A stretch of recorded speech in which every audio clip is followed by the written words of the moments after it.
ಎಲ್ಲರಿಗೂ ಹೊಸ ವರ್ಷದ ಶುಭಾಶಯಗಳು. ನಿಮ್ಮ ಮಾಸ್ ಇದೆ ಮೀಡಿಯಾ ಟಿ ವಿ ಮೀಡಿಯಾಕ್ಕೂ ಶುಭಾಶಯಗಳು.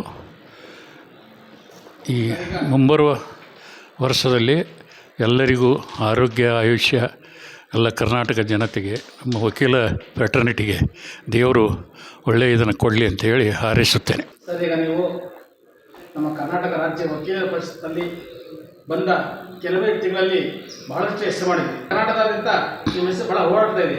ಯಾವ ವಿಚಾರ ಸರ್ ಸ್ವಲ್ಪ ಕೇಂದ್ರದಲ್ಲಿ? ನಾನು ಧಾರವಾಡ ಬಾರ್ ಅಸೋಸಿಯೇಷನಿಂದ 4 ಸರಿ ಬಾರ್ ಅಸೋಸಿಯೇಷನ್ ವಕೀಲರ ಸಂಘದ ಅಧ್ಯಕ್ಷನಾಗಿದ್ದೆ. ಆಮೇಲೆ ನಾನು ರೆಡ್ಡಿ ಸಹಕಾರಿ ಬ್ಯಾಂಕ್ ಧಾರವಾಡ ಇದರ ನಿಮಿತ್ತ ಡೈರೆಕ್ಟರ್ ಇದ್ದೇನೆ. ಮುಂದೆ ಸಿದ್ದಾರೂಢ ಸ್ವಾಮಿ ಮಠ ಟ್ರಸ್ಟಿ ಇದ್ದೇನೆ. ಮುಂದೆ ನಮ್ಮ ಕೋಆಪ್ರೇಟಿವ್ ಸೊಸೈಟಿ ಮಾಡಿದ್ದೇನೆ ಒಂದು ನಮ್ಮ ಅಡ್ವೊಕೇಟ್ಸಿಗೆ. ಅದರಲ್ಲಿ 1800 ಮೆಂಬರ್ಸ್ ಇದ್ದಾರೆ, 800. ಮುಂದೆ ಅದು ಒಂದು 4 ಕೋಟಿ ಬಂಡವಾಳದಿಂದ ದುಡಿತಾ ಇದೆ. ಅಡ್ವೊಕೇಟ್ಸ್ ಫ್ರೆಟರ್ನಿಟಿಗೆ ಏನು ಬೇಕು ಸವಲತ್ತುಗಳೆಲ್ಲ ಅವರಿಗೆ ವಕಾಲತ್ತಾಗಿರ್ಬೋದು, ಪ್ರೊಸೆಸ್ ಫಾರ್ಮ್ ಆಗಿರ್ಬೋದು, ಇವೆಲ್ಲ ಮಾಡಿ ಈಗ 12 ವರ್ಷ ಆಯಿತು ನಾನು ಮಾಡಿ.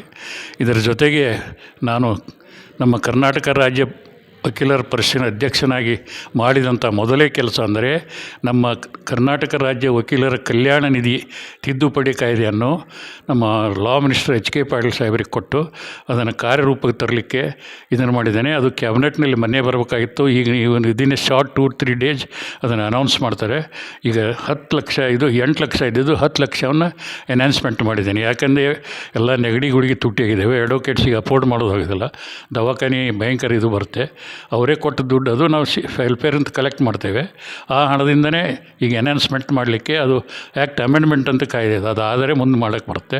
ಈಗ ಅದು ಪ್ರೊಸೆಸ್ನಲ್ಲಿದೆ. ವಿದಿನ್ ಶಾರ್ಟ್ಲಿ ನಾನು ಮಾಡಿದ ಮೊದಲೇ ಆದ್ಯತೆ ನಮ್ಮ ಅಡ್ವೊಕೇಟ್ಸ್ ಕಲ್ಯಾಣ ನಿಧಿ ಕಾಯ್ದೆ ತಿದ್ದುಪಡಿ ಮಾಡಿದ್ದು. ಸರ್, ಈಗ ತಾವೇ ಹೇಳಿದ್ರಿ ವಕೀಲ ಪರವಾಗಿ ಸಂಬಂಧಪಟ್ಟ ಮಂತ್ರಿಗಳಿಗಾಗ್ಬೋದು, ಸಚಿವರಿಗಾಗ್ಬೋದು ಪತ್ರ ಕೊಟ್ಟಿದ್ದೀನಿ ಅಂತ ಹೇಳಿದ್ರಿ. ಈಗಿದ್ದಾಗ ಈ ಒಂದು ಏನು ನಮ್ಮ ಪರಿಷತ್ನಲ್ಲಿ ಕಳೆದ ಶನಿವಾರ ಒಂದು ಮೀಟಿಂಗ್ ಅಂತೇಳಿ ಒಂದು ಆಯೋಜನೆ ಮಾಡಿದ್ವಿ ಅಂತ ನಾವು ಕೇಳ್ಪಟ್ವಿ. ಇದ್ರ ಬಗ್ಗೆ ತಾವು ಹೇಳ್ತೀರಾ ಸರ್?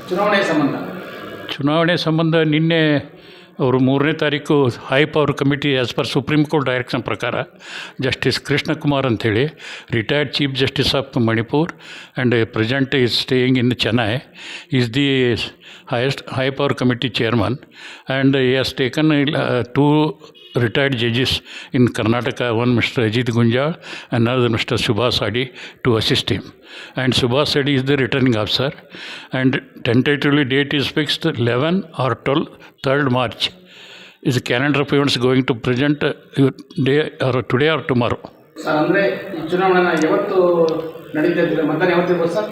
11 ಇಲ್ಲ 12, 11/3 ಇಲ್ಲ 12/3 ಫಿಕ್ಸ್ ಆಗುತ್ತೆ.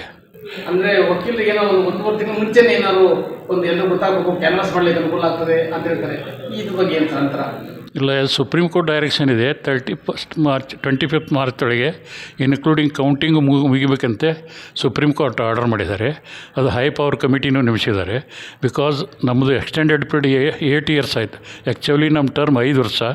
ಇದನ್ನು ಮುಂದುವರ್ಸೋದು ಸೂಕ್ತ ಅಲ್ಲ ಅಂತೇಳಿ ಚೀಫ್ ಜಸ್ಟಿಸ್ ಆಫ್ ಇಂಡಿಯಾ ಅಭಿಪ್ರಾಯ ವ್ಯಕ್ತಪಟ್ಟು ಎಲ್ಲೆಲ್ಲಿ ಬಾರ್ ಕೌನ್ಸಿಲ್ ಎಲೆಕ್ಷನ್ ಆಗಿಲ್ಲ ಅದು ಫೇಸ್ ವೈಸ್ ಎಲೆಕ್ಷನ್ ಮಾಡ್ಬೇಕಂತ ಮಾಡಿದ ತಕ್ಷಣ ಈಗ ವಕೀಲರಿಗೆ ಅದು ಎಲ್ಲ ಆಕಾಂಕ್ಷಿಗಳಿಗೂ ಅನುಕೂಲ ಆಗುತ್ತೆ.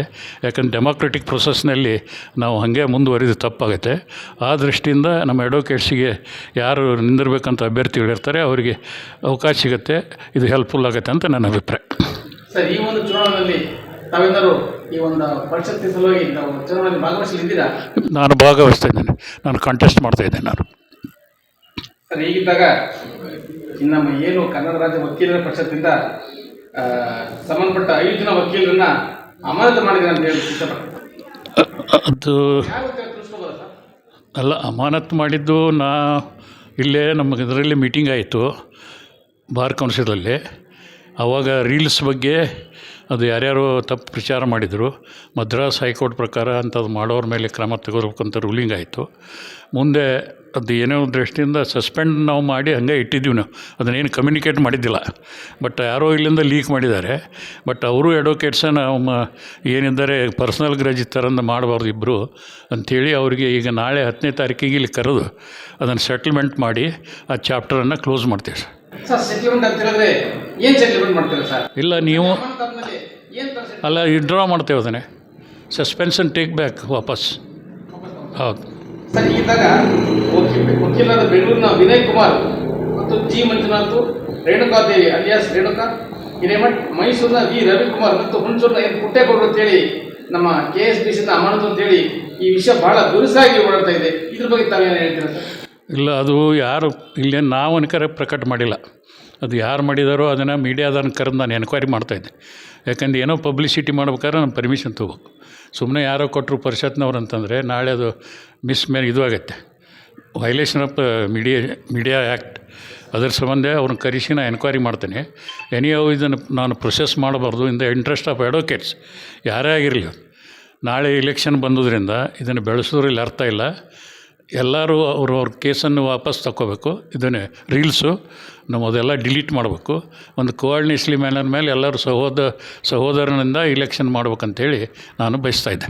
ಸರ್ ಈಗಿದ್ದಾಗ ಮೈಸೂರಿನ ವಕೀಲರಾಗಿರ್ತಕ್ಕಂಥ ರವಿಕುಮಾರ್ ವಿ ರವಿಕುಮಾರ್ ಅಂತೇಳಿ ಬಹಳ ಒಂದು ಉತ್ಸಾಹದಿಂದ ಸುಮಾರು ಒಂದು 2 ದಿನದ ಕಾಲದಿಂದ ವಾಟ್ಸಪ್ಪಲ್ಲಿ ಅವರು ನಾನು ತಪ್ಪು ಮಾಡಿಲ್ಲ, ನಾನೇನು ಮಾಡಿಲ್ಲ ಅಂತ ಬೇರೆ ಬೇರೆ ಸಾರ್ವಜನಿಕರು ಅವ್ರ ಬಗ್ಗೆ ಬಹಳ ಒಲವು ತೋರ್ತಾ ಇದ್ದಾರೆ. ಇದ್ರ ಬಗ್ಗೆ ತಾವು ಹೇಳ್ತೀರಾ ಸರ್? ಇಲ್ಲ, ಅದನ್ನು ನಾನು definitely suspension order will be withdrawn on 10th. ಅಂದರೆ ಸಸ್ಪೆಕ್ಟ್ ಹೇಳಿದ್ರೆ 5 ಜನ ಮತ್ತೆ ವಾಪಸ್ ಇದು ಮಾಡ್ತೀರಾ, ನೆನೆಸ್ಕೋತೀರಾ? ಹೌದೌದು, ಅದನ್ನು ವಿಡ್ರಾ ಮಾಡಿಬಿಟ್ರೆ ಮುಗಿದೋಯ್ತು ಅವ್ರದ್ದು. ಬರ್ತದೆ, ಎಲ್ಲ ಬರುತ್ತೆ. ಅದು ಸೇಮ್ ಅಡ್ವೊಕೇಟ್ ಥರ ಎಲ್ಲ ಮಾಡ್ಬೋದು. ಸರ್ ಯಾಕೆ ಅಂತ ಹೇಳ್ಬೋದು, ಯಾಕೆ 5 ಜನ ಮಾಡಿಕೊಂಡು? ಅದು ರೀಸನ್ನು ಈಗ ನಾನು ಹೇಳೋಕ್ಕೆ ಬಯಸೋದಿಲ್ಲ. ಅದೇನೋ ಕಾರಣಾಂತರಗಳಿಂದ ಆಗಿದೆ. ಅದು ಪರ್ಸ್ನಲ್ ಗ್ರಜ್ ಇದೆ, ಅವರು ಏನೋ ಮಾಡ್ಕೊತ ಬಂದಿದ್ದರು. ಬಟ್ ನಾನು ಕೇಳಿದರೆ ಪರ್ಸ್ನಲ್ ಗ್ರಜ್ ಏನಿಲ್ಲ. ಅವರು ಪಬ್ಲಿಷ್ ಮೊದಲೇ ಮಾಡಿದರು, ನನ್ನ ಮ್ಯಾಗೆ ಎಲಿಗೇಷನ್ ಮಾಡಿದರು, ನನಗೆ ಹಂಗೆ ಹಿಂಗೆ ಅಂತ ಹೇಳಿದ್ರು. Is it the way to protect the bar council member ಅಂತ ಕೇಳಿದರು. ನಾನು ಇಲ್ಲಪ್ಪ, ಎಲ್ಲರನ್ನೂ ಪ್ರೊಟೆಕ್ಟ್ ಮಾಡ್ತೇನೆ, ಅದೇನು ಸಂಬಂಧ ಇಲ್ಲ, ನೀವು ದಯವಿಟ್ಟು ಇದನ್ನು ಬೆಳೆಸಲಿಕ್ಕೆ ಹೋಗಬೇಡಿ, ಅದಕ್ಕೆ ಆದಷ್ಟು ಅದನ್ನು 10th ಅವ್ರು ಕರೆಸಿ ನೀವು ಕಾಂಪ್ರಮೈಸ್ ಮಾಡ್ರು ಅಂತ ಅವರೇ ಹೇಳಿದ್ರು. ನಮ್ಗೆ ಯಾಕೆ ಸರ್ ಹೇಳಿದ್ರು? ಅದೇ ಬಸವರಾಜ್ ಸರ್ ಈಗ ಬಸವರಾಜ್ ಅಂತ ಹೇಳಿದ್ರಿ, ದಕ್ಷ ಬಸವರಾಜ್ ಅವರನ್ನ ಬಾರ್ ಕೌನ್ಸಿಲ್ ತೆಗೆದಾಕಿದ್ರಿ ಅಂತೇಳಿ ಅದು ಒಂದು ಬೇರೆ ಮಾತು. ಇಲ್ಲ, ನಾವೇನು ತೆಗೆದು ಹಾಕಿಲ್ಲ. ಬಟ್ ಅವನ ಮೇಲೆ ಒಂದು ಕಂಪ್ಲೇಂಟ್ ಕೊಟ್ಟಿದ್ದಾರೆ ಅವರು, ರವಿವರ್ಮ ಕುಮಾರ್. ಇನ್ನೂ ಫೈಲ್ ಆಗಿಲ್ಲ. ಅದು ಬಂದು ಇಲ್ಲೇ ಇದೆ, ಕಮಿಟಿ ಮೆಂಬರ್ಸ್ ಇದ್ದಾರೆ, ಮುಂದುವರಿತಾ ಇದ್ದಾರೆ. ಸರ್ ಹೀಗಿದ್ದಾಗ ಏನು ಈ ಕೆಲವು ಏನು ತೆಗೆದಾಕಿದ್ರೆ 5 ಜನದಲ್ಲಿ ನಮ್ಮ ವಕೀಲರು ಕೆಲವರು ನಾನೇನು ತಪ್ಪು ಮಾಡಿಲ್ಲ, ತಾವೇನು ನೋಟಿಸ್ ಕೊಟ್ಟಿದ್ರಂತೆ, ಅದು ನಾನು ಡಿಲೀಟ್ ಮಾಡಿದ್ದೀನಿ, ಯಾರೋ ಒಂದು ಅನ್ಯಾಯ ಆಗಿತ್ತು, ಅನ್ಯಾಯದ ಪರವಾಗಿ ನಾನು ಮಾಡಿದ್ದೆ ಅಂಥೇಳಿ ಕೆಲವು ವಿಡಿಯೋಗಳನ್ನ ಡಿಲೀಟ್ ಮಾಡಿದ್ದಾರೆ. ಮತ್ತು ಅವರು ಮತ್ತೆ ವಕೀಲ ಆಗಬೇಕು ಅಂತೇಳಿ ಸಂಬಂಧಪಟ್ಟ ಒಂದು ನಾಗರಿಕರೆಲ್ಲ ಭಾಳ ಆಸೆ ಪಡ್ತಾ ಇದ್ದಾರೆ. ಇದ್ರ ಬಗ್ಗೆ ತಾವು ಹೇಳ್ತೀರಾ ಸರ್?